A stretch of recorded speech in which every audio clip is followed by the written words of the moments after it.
Sinema Sanatları ve Bilimleri Akademisi 1927 yılında kuruldu.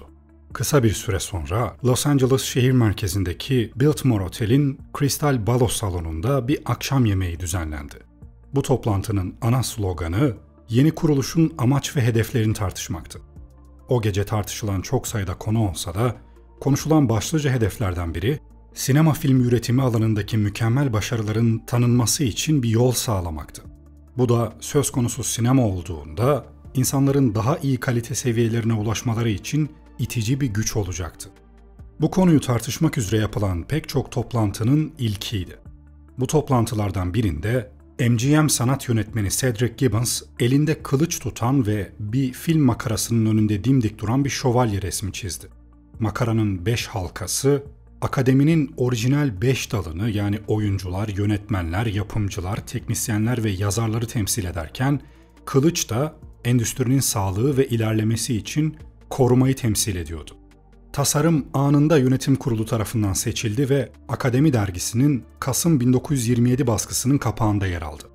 Gibbons, 1928'in başlarında fikrini 3 boyutlu olarak yaratması için Los Angeles'lı heykeltıraş George Stanley'i seçti. Tasarım konseptini birlikte tartıştılar. Canlı modeller veya eskizler kullanılmadı ve Stanley, Gibbons'ın aralarından birini seçtiği birçok varyant yarattı. Tamamlanan tasarımda şövalyenin şekli sadeleştirildi ve film makarası ayaklarının altına yerleştirildi. Günümüzde ikonikleşmiş olan Oscar ödülünün ilk örneği böylece ortaya çıkmıştı. Hollywood Roosevelt Otel'de 16 Mayıs 1929'da düzenlenen ilk ödül yemeğinden bu yana 3000'den fazla Oscar heykeli verilmiştir. Her Oscar zamanında bu altın heykelcikler New York merkezli Pollock Telex Fine Art Foundry tarafından bronz olarak elde döküldükten sonra Brooklyn'deki ünlü bir yüksek teknoloji ürünü elektro kaplama firması olan Apner Teknoloji tarafından 24 ayar altınla kaplanıyor. Heykelin şekli icadından bu yana hiç değişmedi. Ancak kaidenin boyutu 1945 yılında mevcut standart belirlenene kadar dalgalandı. Heykel resmi olarak Academy Award of Merit olarak adlandırılsa da insanlar arasında Oscar lakabıyla anıldı ve bu isimle kabul gördü.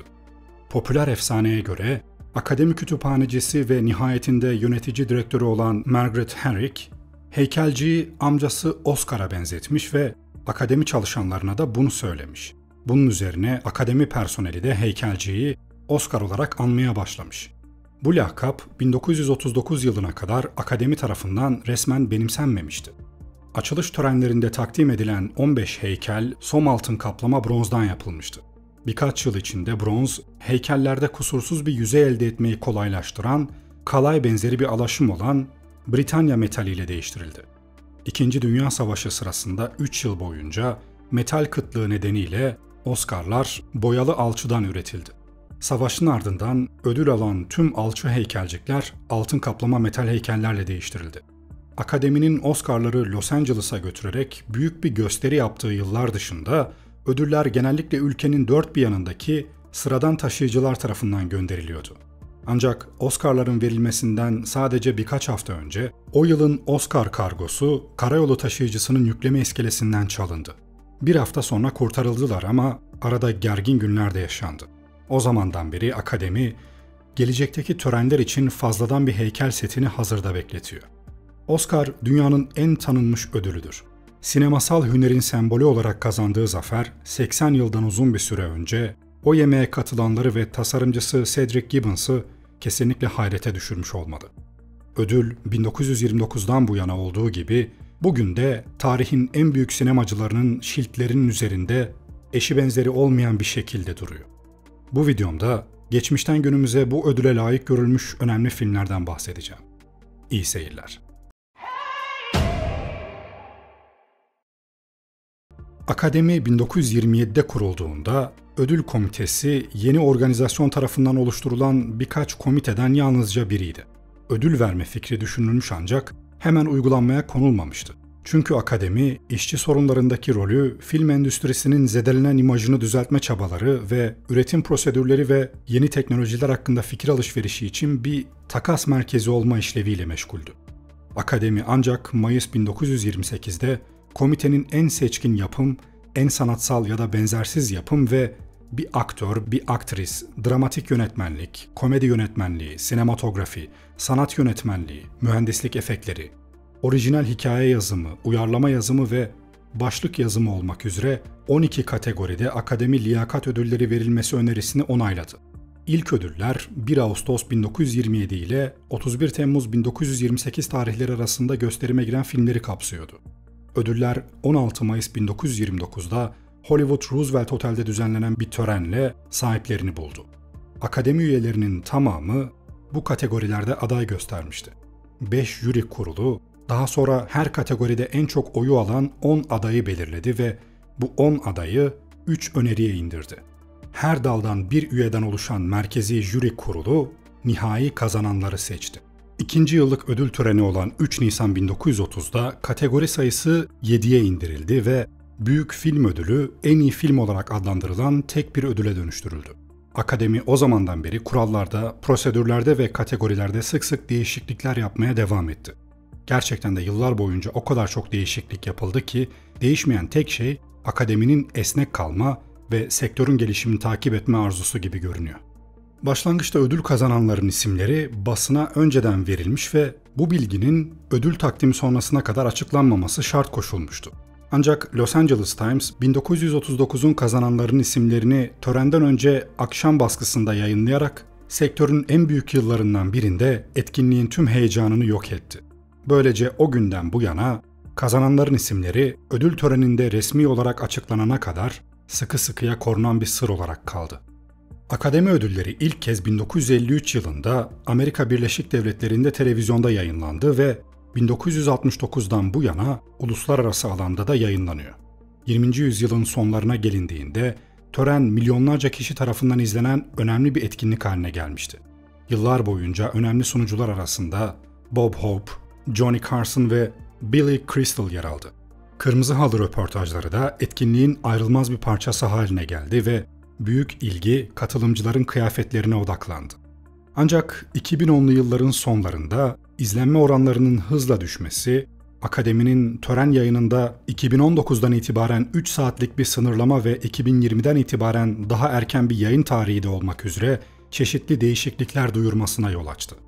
En eskisi 1924 yılından bu yana verilen toplamda 24 farklı kategori mevcut.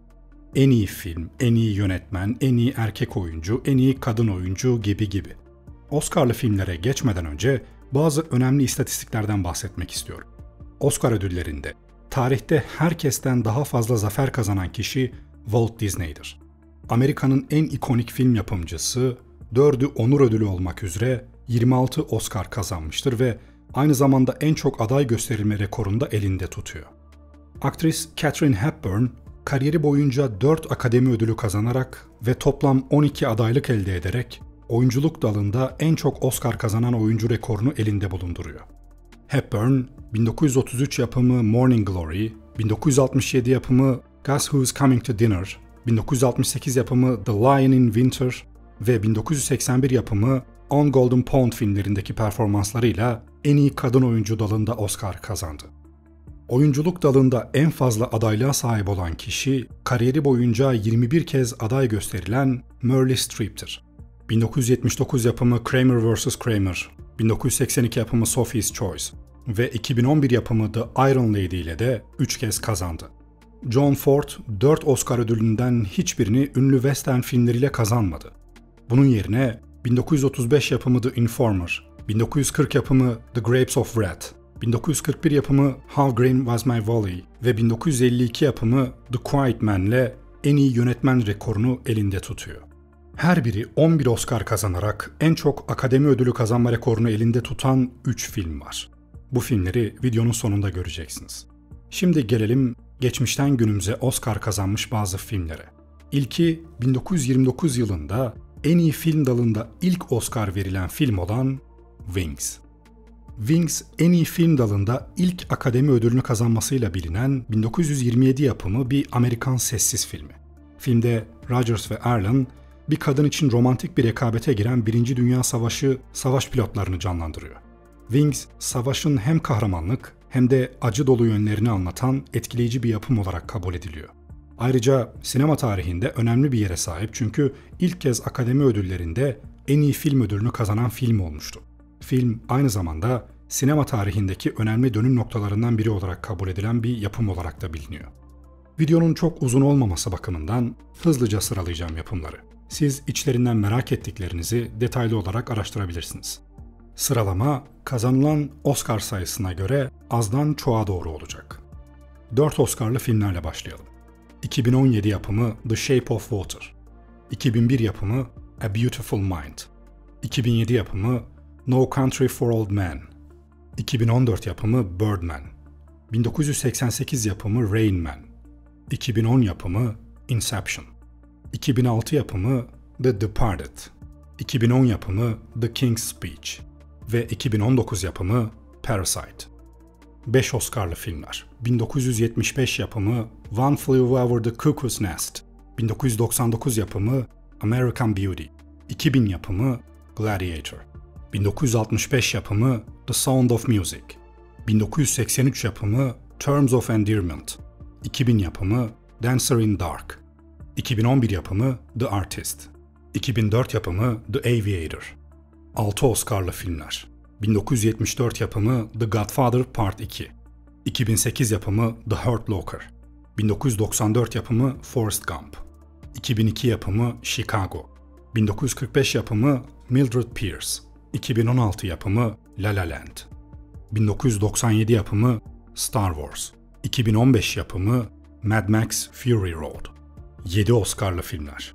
2013 yapımı Gravity, 1998 yapımı Shakespeare in Love, 1993 yapımı Schindler's List, 1990 yapımı Dances with Wolves, 1985 yapımı Out of Africa, 1973 yapımı The Sting, 1970 yapımı Patton, 1962 yapımı Lawrence of Arabia, 1957 yapımı The Bridge on the River Kwai, 1946 yapımı The Best Years of Our Lives, 1944 yapımı Going My Way. 8 Oscar'lı filmler. 1984 yapımı Amadeus, 2008 yapımı Slumdog Millionaire, 1982 yapımı Gandhi, 1972 yapımı Cabaret, 1964 yapımı My Fair Lady, 1954 yapımı On the Waterfront, 1953 yapımı From Here to Eternity, 1939 yapımı Gone with the Wind. 9 Oscar'lı filmler. 1996 yapımı The English Patient, 1987 yapımı The Last Emperor, 1958 yapımı Gigi. 10 dalda Oscar ödüllü tek bir film var. 1961 yapımı West Side Story. Ve geldik listenin en tepesindeki 3 büyüklere. Tüm zamanların en çok ödüle layık görülmüş 11 Oscar'lı 3 muhteşem filmi. 1959 yapımı Ben-Hur, 1997 yapımı Titanic ve 2003 yapımı The Lord of the Rings, The Return of the King. Ben Shock Voice. Bir sonraki videomda görüşmek üzere. Kendinize iyi bakın, hoşça kalın.